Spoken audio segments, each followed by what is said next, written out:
یہ پاکستان کی سیاست میں جو ناسور ہے،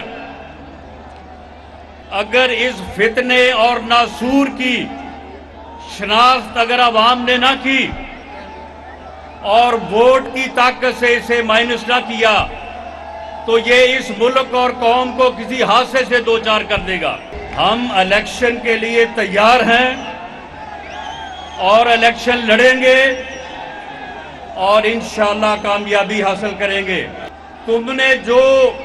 ایک پراپرٹی ٹائکون سے ساتھ مل کے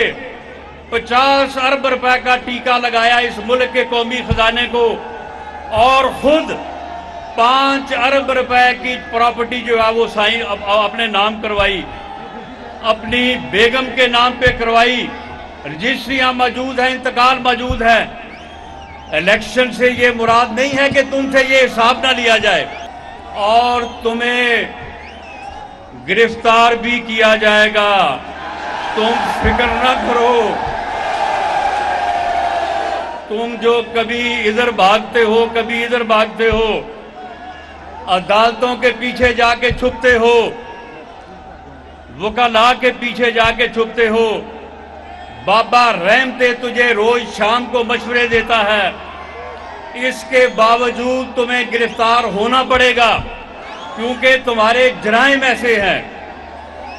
اور تم جو یہ بھاگ دوڑ کر رہے ہو، یہ اسی طرح سے بھاگ دوڑ تم کرتے کرتے آخر تھک جاؤ گے اور اس کے بعد پھر پکڑے جاؤ گے انشاءاللہ۔ الیکشن بھی ہوں گے اور اس کا احتساب بھی ہوگا، یہ پکڑا بھی جائے گا، یہ جیل بھی جائے گا۔